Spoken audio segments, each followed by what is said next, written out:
Welcome back to Capitol View. I'm Roby Brock. And I'm David Goins. We're joined now by a political long table. It's a shorter table this morning. Congressman Tim Griffin from the 2nd District. Congressman, I have to say this right off the top. You are the first in our infancy of a show here in about 7 to 8 months to make the 3rd appearance. We welcome you back to Capitol View. Your hospitality is much appreciated. Absolutely. Appreciate this. The mug, absolutely. Let's start with the developments on Thursday. From the White House. I mean, for the first time, the president kind of acknowledging, bowing to this pressure about problems with the health care law, telling NBC News, Chuck Todd with NBC, that, he's sorry for the fact that people who got those cancellation notices, that's happening, looking to fix it. What do you make with this latest kind of concession from the White House? Sure. Well, I think he's acknowledging the obvious, although if you look at what the president has said, he's made it sound as if he took steps to avoid these cancellations in the early planning, and some reporting has been done that indicates this was all known, that some of the policy staff had problems with at the White House, had problems with what the president was running around the country saying about not losing your insurance. And apparently the reports say, obviously wasn't there, but the reports say that the political staff pushed back and said, this is what he's going to say. This was not said once. It was not said twice. It was not said off the cuff. It was scripted numerous times on a teleprompter. And so I think it looks like to me they knew exactly where this was headed. And in fact, there was a vote in the Senate on a rule that impacted whether changes in policies would result in this.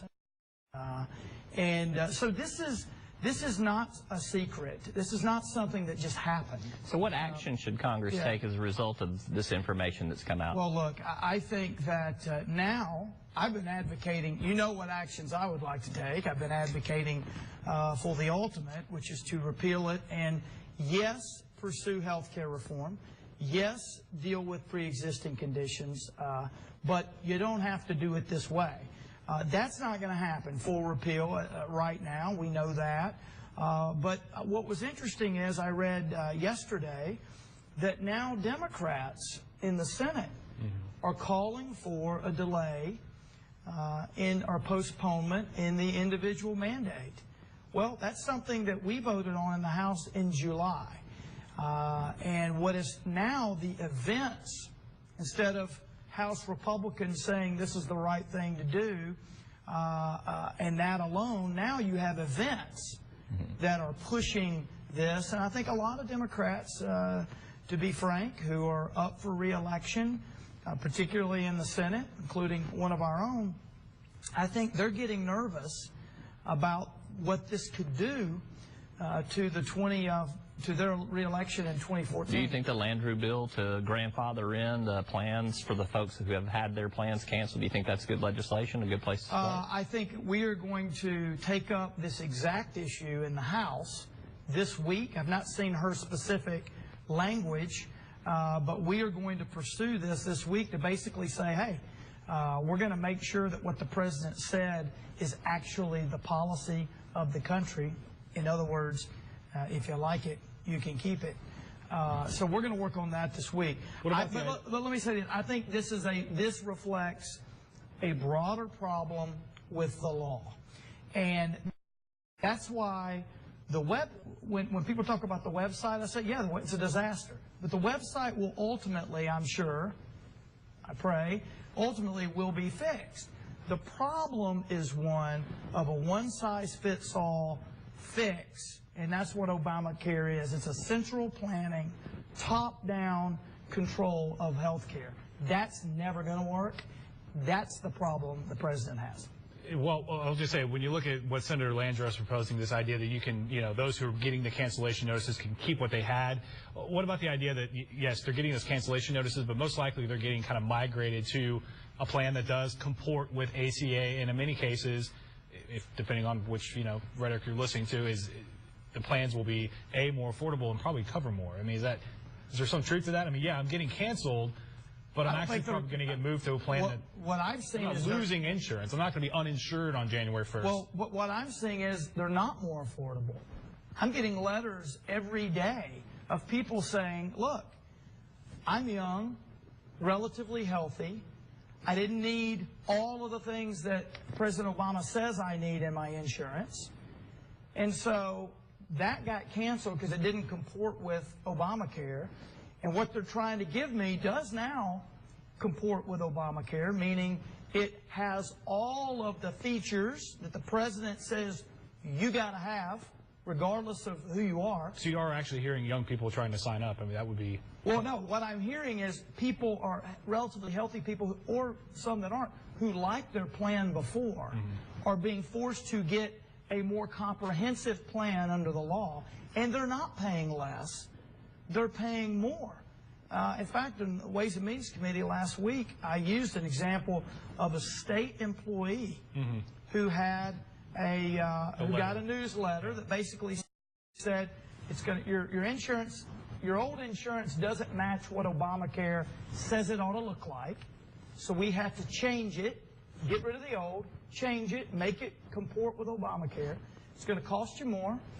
It's going to have a higher copay. And we're going to get rid of your old plan. That's what I'm hearing. And you add to that, most of the people, at least in Arkansas that I see, that are getting insurance are being pushed on to Medicaid. It's not through what is called technically Obamacare. It's Medicaid expansion. And we'll be back more with Congressman Griffin. Alongside Roby Brock, I'm David Goins. You have the Capitol View on the political scene in Arkansas. Welcome back to Capitol View. I'm Roby Brock alongside David Goins. We're joined by Second District Congressman Tim Griffin. Before the break, we were talking about a variety of issues. Let's move on to some other things here. You've got Exxon gets a fine this week from the federal government for $2.6 million. Is that appropriate? Well, we're digging into the details of this, but I can tell you that I think whatever it takes to get Exxon to do the right thing on this pipeline, consistent with the law, of course, we're gonna pursue that. I will tell you that I feel more confident than ever in my view that it ought to be moved, that the pipeline ought to be moved. After touring the pipeline with John Tynan of Central Arkansas Water, we went out there on side-by-side sort of four-wheelers and went down the pipeline through some creeks and all, and just looked at the exposed pipe and the potential for debris, rocks, logs, other things when water is rushing, as it does in these creek areas. And I think there's a real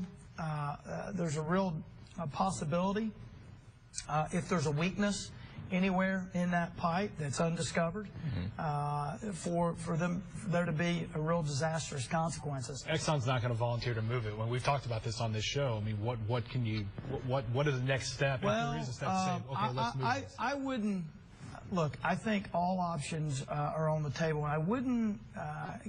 Don't give up that. I'm not giving up that fight yet. I think that there are options here. Look, it's not restarted. I don't think there's anyone that contemplates it being restarted anytime soon. We know, as evidenced by these fines, we know that this sort of pipe has had problems for years all around the country, right? And that's really at the core of why they were fined. Now, in terms of the amount they were fined, PHMSA has their own scale of why they fine what they fine, and they do that pursuant to the law and the regulations. I am open to looking at stiffer fines, particularly as it relates to sensitive areas where water is at risk. But the core of what PHMSA, the federal regulators, said is that, look, Exxon knew that this sort of pipe was problematic, is problematic. and has had problems in the past, So if and didn't take the extra steps necessary. And that's basically what I've said. If you're going to restart a pipeline in 06, wouldn't you think it's in everybody's interest, including Exxon, separate from the regulations, to do every test available? Not say, well, let's do test 1 but not 2. Do it all. You have every reason to want to make sure that what happened in Mayflower didn't happen, and especially to happen near the Maumelle watershed. So if the pipe is moved, let's just say that for a second. I think more likely you would shut it down as it is. Not necessarily, you wouldn't dig that pipe up and move it. You would shut that one down as it is, okay, and put the pipe somewhere else. We all know it was moved. It was moved decades ago by city, county government. So you're okay at some point this pipe restarting? No, I didn't say that. I'm saying they don't ever have to restart this one. When we talk about moving the pipeline, it doesn't mean digging up this old, nasty, faulty pipeline and moving it down. What it means is shutting that one down and putting a modern one in. So we'll have to see how it works. But look, I think I've been exploring some options with some of the other stakeholders, Central Arkansas Water and others. And we're not done yet. We don't have a magic wand. Look, if I could just get my way on it today, I'd do it, but I can't. I've got to keep pushing and looking for options. But I think there might be an opportunity soon, and I'm going to make sure you're one of the first to know. All right, we got about 60 seconds left here. You're not running for re-election in 2014. There's 3 announced candidates in the GOP primary to replace you. Do you have a favorite in that race? I'm going to stay out of it for now, and I'll make up my mind on whether I change that position later on. If it becomes readily apparent to me who the best chance is to keep the seat, and then I may go public on that later. But I've told all 3 candidates that I'll give them advice if they want it. If they don't want it, I won't. But we're gonna win that seat. How many years is realistic for you to not run for office? 2, 4, 6, 8. Which? Well, when I'll ask my wife and get back to you. That sounds good. That's fair. Fair answer. Congressman Griffin, thanks so much for joining us this morning once again. Thank you. Once again. All right. Well, when we come back, we'll have a good look at what's coming up with Meet the Press alongside Ruby Brock. I'm David Goins. You have Capitol View on Sunday morning on KARK.